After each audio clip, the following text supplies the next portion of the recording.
तरी एक गूढ आहे की जे गूढ उकललं जात नाही आहे. सिया जी 12वी नापास आहे असं दिसतंय, जी तिच्या वयाच्या मानानं तिने जे नको होतं करायला, मद्यप्राशन करणं वाढदिवसाच्या पार्टीमध्ये वगैरे, ते दिसतंय.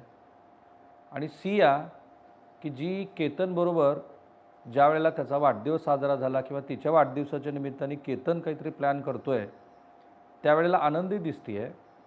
मग असं अचानक अकल्पित जसं कोणतंही बॅकग्राऊंड नाही आहे, अशा मुलीनं केतनचा खून का करावा असा प्रश्न पडला होता. आणि आता त्याचं हळूहळू गूढ उकलताना दिसतं आहे. ते गूढ एवढं धक्कादायक आहे की आपल्या लक्षात येतं की इथे पालकाची जबाबदारी काय होती. एक, मुलींच्या सौंदर्याबद्दलच्या व्याख्या किती वेगळ्या आहेत. दोन, आणि आपला जीवनसाथी निवडत असताना जर मुलींना समजून घेतलं नाही पालकांनी तर काय होऊ शकतं हे चेतन, सिया आणि केतन ह्या प्रकरणातून आपल्या लक्षात येतं. मी राज्याच्या मुख्यमंत्र्यांना आव्हान केलं होतं आणि अर्थात केतन अग्रवालच्या वडिलांनी, विशाल अग्रवालांनी त्यासाठी खूप प्रयत्न केले की हे सगळं प्रकरण SITकडे द्या. या सगळ्या प्रकरणामध्ये श्री उज्ज्वल निकम यांच्यासारख्या वरिष्ठ अभिव्यक्त्याची नियुक्ती करा. सुदैवाने म्हणजे ह्या समाजाच्या सुदैवाने आणि केतनच्या वडिलांच्या दृष्टीनं हे फारच धक्कादायक आहे, पण त्यांना न्याय मिळेल या अपेक्षेने आता हे प्रकरण फास्ट ट्रॅककडे गेलं आहे. आणि या प्रकरणामध्ये आता उज्ज्वल निकम हे पण ह्या प्रकरणामध्ये सरकारी पक्षाची बाजू मांडतील. हे सगळं सांगत असताना केतन संदर्भात कोणत्या 2 बाबी होत्या की ज्यामुळं सियाला हा विवाह करायचा नव्हता याची आता उकल झाली आहे. तशा अर्थाने ते गूढ उकललं. पण मला विशाल अग्रवाल यांच्या मुलाखतीतनं, हे अर्थात मी पुन्हा तेच आवाहन करेन की चॅनल सबस्क्राईब करा, बेल आयकन दाबा आणि जगभरातल्या मराठी प्रेक्षकांच्या घरी हे व्हिडिओ जाऊ द्या. श्री विशाल अग्रवाल यांना आपल्या मुलाच्या मृत्यूबद्दल केव्हा संशय आला, तर हे आमच्या मुलाखतीतनं आलं. आणखीन काही नवीन तपशील येत आहेत. ज्या वेळेला केतनचा मृत्यू झाला त्यानंतर कुटुंबीय अर्थातच प्रश्न विचारत होते. पहिल्यांदा तर संशय आला तो केतनच्या बहिणीला, कारण सियाला प्रश्न विचारले तर ती उत्तरच देत नव्हती किंवा दिलं त्यावेळेला तिचं उत्तर सुसंगत नव्हतं. जेव्हा प्रश्न विचारले जात होते त्यावेळेला विशाल अग्रवाल यांचं मत आहे की तिची आत्या आली आणि आत्याने तिला फरफटत घेऊन गेले की पुढं आपण बोलू, पुढं आपण बोलू. यांचा संशय बळावला. केतनच्या बहिणींनी प्रश्न विचारला, त्यावेळेला उत्तरं दिली नाही. स्वतः विशाल अग्रवाल विचारतात की घटना कशी घडली सांग, त्याही वेळेला आत्यामध्ये येऊन तिला घेऊन जाते. आणि यांचा संशय बळावल्यानंतर सर्वात आधी त्यांनी स्वतःहून काय केलं असेल तर सगळे CCTV फुटेजेस बघितले की मृतदेह आल्यानंतर सिया कशी वागते. मग त्यांच्या लक्षात आलं की सियाच्या चेहऱ्यावरती दुःखाचा लवलेश पण नाही आहे. मग तिथून त्यांनी पोलिसांना फोन केला की हे असं असं घडलं आहे, तुम्ही ह्या सगळ्या प्रकरणामध्ये चौकशी करा. आणि चौकशीतनं जे सत्य समोर आलं ते आपण बघतोय की सिया आणि चेतननं एका कॅफेमध्ये बसून हा कट रचला. मग त्या कटाची अंमलबजावणी करण्यासाठी चेतन हा स्वतःचा नव्हे तर नौकराचा मोबाईल घेऊन तिथे पोहोचला. होडी चेहऱ्यावरती, कानात हेडफोन, 30-32 डिग्री सेल्सिअसमध्ये तो तिथे पोहोचला आणि 47-48 मिनिट तो लोहगडवरती होता.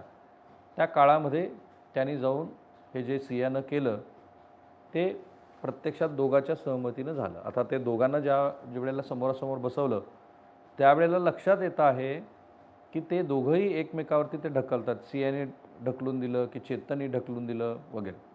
पण मला हा फायनली प्रश्न पडला होता की या सगळ्या प्रश्नामध्ये राईट की सिया इथपर्यंत का आली, कशामुळे तिने हे कृत्य केलं. आणि अर्थात जे कारण तिने पोलिसांना सांगितलं आहे त्या कारणामुळं ती काही निर्दोष सिद्ध होत नाही. त्याचबरोबर तिच्या ह्या कारणामुळं तो जो गुन्हा तिने केला आहे त्या गुन्ह्याचं समर्थन होऊ शकत नाही. एक आपण म्हणू शकतो की ह्याच्यामध्ये पालकांना किती दोषी द्यायचं. आणि म्हणून पोलीस मृतदेह घेऊन जेव्हा आले तेव्हा महिला पोलीस गर्दी कमी करण्यासाठी अरे जाऊ द्या लवकर हॉस्पिटलला, आहे त्याच्यामध्ये जीव, असं ज्या वेळेला त्या म्हणत होत्या त्यावेळेला सियाच्या चेहऱ्यावरचे जे भाव बदलले, ते बदललेले भाव बरेच काही सांगून गेले आणि त्याच्यातनं मग हे प्रकरण हे आत्ता ज्या पातळीवरती पोचलं आहे तिथं दिसतो आहे. आम्ही केतनला मृत्यूबद्दल विचारत होतो, सियाला प्रश्न विचारत होतो केतनच्या मृत्यूबद्दल. त्यावेळेला तिची आत्या तिला फरफटत कशी घेऊन गेली हे आमच्या लक्षात आलं आणि मग तिथून ह्या सगळ्या प्रकरणामध्ये आता असं दिसतं आहे की त्याची व्याप्ती ह्या प्रकरणापर्यंत आली. सो आता सियानी पोलिसांना असं सांगितलं आणि ते विशाल अग्रवाल आणखी त्याच्याबद्दल बोललेत की मुळामध्ये केतनला थोडंसं टक्कल पडलं होतं. हल्ली काय टक्कल पडण्याचं वय हे काहीही असू शकतं. अगदी 16-17 वर्षाच्या मुलापासनं ते 40-45 ते सुरूच होतं तुम्हाला आणि मग बऱ्याच जणांचं ते ग्रेड 1, ग्रेड 2, ग्रेड 6पर्यंतचं टक्कल पडतं. अनफॉर्च्युनेटली म्हणजे इतकं अत्याधुनिक तंत्रज्ञान आता आपल्याकडे उपलब्ध आहे आणि ते जे केसाचे पॅच म्हणजे जे केतनला टक्कल पडलं होतं ते आता इतका भरगच्च केस असलेला केतन दिसतोय कारण तो पॅच वापरत होता. ते तंत्रज्ञान आता उपलब्ध आहे. FPO नावाचं जे तंत्रज्ञान आहे त्याप्रमाणे तर अगदी 30 दिवसामध्ये तुम्हाला केस पुन्हा नव्याने उगवायला सुरुवात होते. सगळ्या फिल्मस्टारचे चेहरे तुमच्या डोळ्यासमोर आणून पहा. तुमच्या लक्षात येईल की सगळ्यांची पॅचेस आहेत जी त्यांनी रिप्लांट केलेली आहे. मग हे रिप्लांट केतन अग्रवाल आणि विशाल अग्रवाल यांनी का केलं नाही असा प्रश्न आहे, पण असेल तो त्यांचा मुद्दा. पण सियाला केतनचं तो जो बाल्डनेस आहे, तो जे टक्कल आहे, जे पॅच लावणं आहे ते आवडत नव्हतं. त्याचबरोबर त्याच्यामध्ये तोतरेपणा होता. तो तोतरा होता, त्याला टक्कल पडले. अशा गोष्टीमुळं बहुधा सियानं या विवाह सोहळ्याला नकार दिला होता. तिने कुटुंबालाही सांगितलं होतं, पण कुटुंबीय तयार नव्हतं.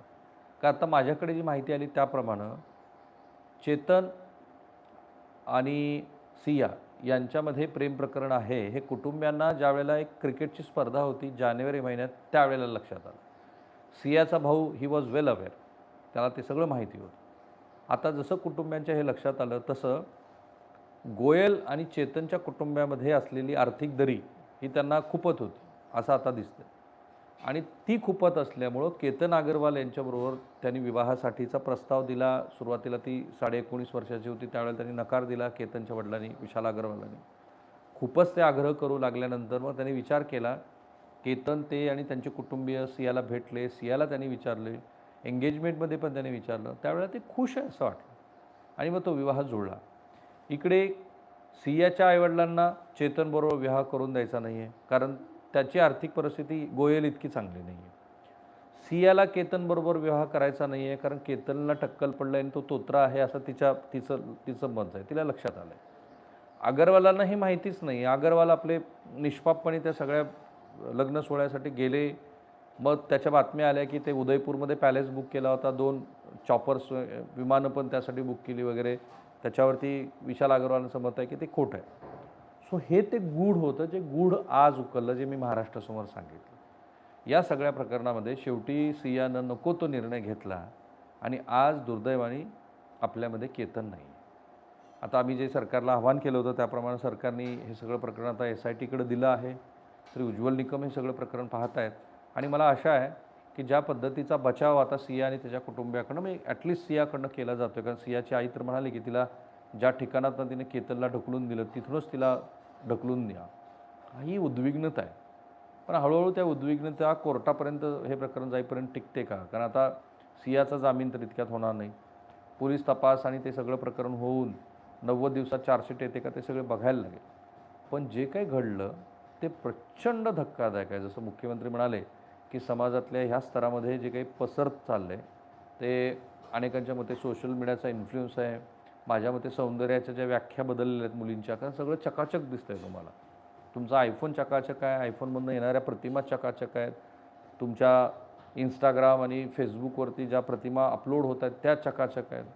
कलर सगळ्यांचे उजळून आलेले आहेत. म्हणजे आपल्याकडे सगळ्या भारतीयांचे साधारणपणे कलर हे सावळे किंवा काळे असतात, पण आपल्याकडे गोरेपणाचा अट्ठास खूप आहे. एक आयडियल प्रतिमा सगळ्यांच्या समोर आहे की तो पुरुष मदनाचा पुतळाच असला पाहिजे आणि स्त्री रतीसारखीच दिसली पाहिजे. हे तर होत नाही प्रत्यक्ष आयुष्यामध्ये आणि त्याच्यातनं ज्या काही गफलती निर्माण होतात ते हे सिया प्रकरण आहे, जे नीट महाराष्ट्राने समजून घ्यायला हवं आणि म्हणून त्यातले प्रत्येक छोटे मोठे तपशील आम्ही महाराष्ट्रासमोर मांडतो आहे. मला आशा आहे की ह्या तपशिलातनं जे पालक मराठी पालक आहेत, जगभरातले मराठी भाषिक पालक आहेत आणि आता AIच्या मदतीनं वेगवेगळ्या भाषेत हे आमचं लाईव्ह टेलिकास्ट होत आहे. त्यामुळं हे जे आत्ता सियाच्या प्रकरणांना बाहेर येतं आहे ते आपण सगळेजण लक्षात घेऊ आणि ते महाराष्ट्रातल्या प्रत्येक पालकांपर्यंत पोहोचू. हे ते गूढ आहे जे आज पहिल्यांदा मी महाराष्ट्रासमोर उलगडून दाखवलं. चॅनल सबस्क्राईब करायला विसरू नका. Have a nice day. Thank you.